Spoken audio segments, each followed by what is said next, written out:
table I have some adaptive equipment that can be used to help people participate in leisure activities. So we'll start off with playing cards. There's a couple different card holders that you can get. You just easily slide them in and out like that. Or there's something like this kind of card holder. Again, you just have to hold them with one hand. It's easy to look at them and get them in and out. There's also this kind of card holder where they can stand up and you don't have to hold them at all. There is, you can also get electric automatic card shufflers, which, as you can see, just accidentally did it. You put some cards on each side and it will shuffle. This one's kind of been acting up, but you get the idea. You can get different kinds of calculators that have larger numbers or that are easy to press. All sorts of different kinds of book holders. This is one that the department has where you can move it in and out to adjust to the size of the book. And you just put it in like that. And then the person doesn't have to hold the book. And it's good you're seeing this because you can see that it may not work for all different kinds of books, or it may require you to play around with it a little bit. There we go. If you are into sewing, there's this Witch needle threader that makes threading the needle easier, perhaps if you have decreased coordination or decreased vision. These I absolutely love. They're so fun. They're called bed specs. You put them on. And right now I'm reading OT off of my shirt.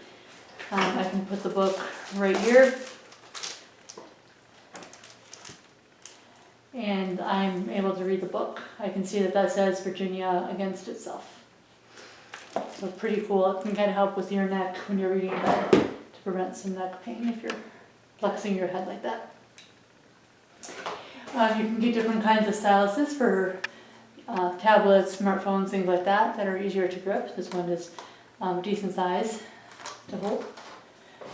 There's even things like this hands-free neck mount that you can get, so you don't have to hold your, happens to be for your smartphone.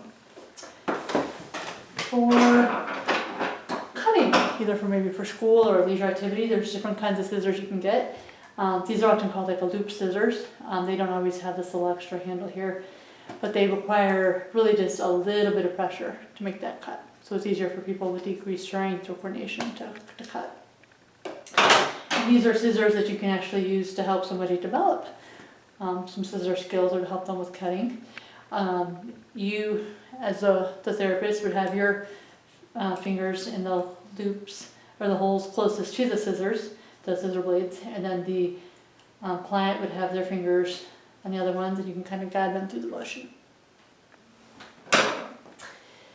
For handwriting, you can get something, this is called the Wenick writer, and it goes over your hand like this. There's a little hook kind of for your finger, and then a little hook for the pen or pencil, and it just helps stabilize the writing utensil. You can also get weighted utensil holders. I'm saying utensils, but writing utensil holder. That's heavier, and you can kind of screw it in. Easier to hold. And of course you can get all different kinds of pencil grips. You can see I have one here. There's this triangle kind of one.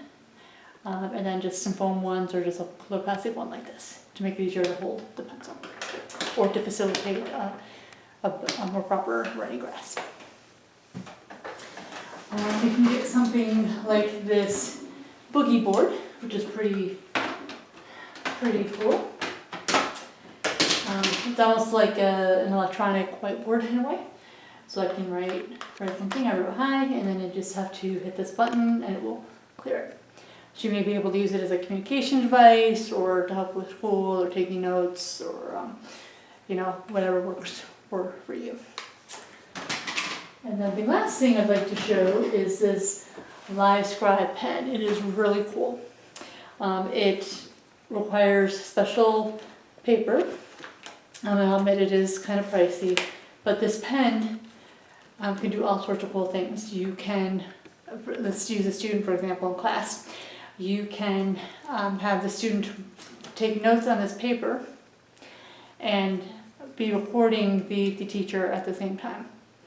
And what's really cool is if you go back to your notes and use this pen to activate it, it will play what was being recorded at that exact time. So the example that I've heard, there was a young man with autism who had trouble taking notes at school. He started off just drawing scribbles, but this was recording, so he could go back to that scribble and with this pen hear the recording. And you can upload the notes and the files to your computer, laptop, what have you. So really cool device. Clay thinks so too. Okay, thank you.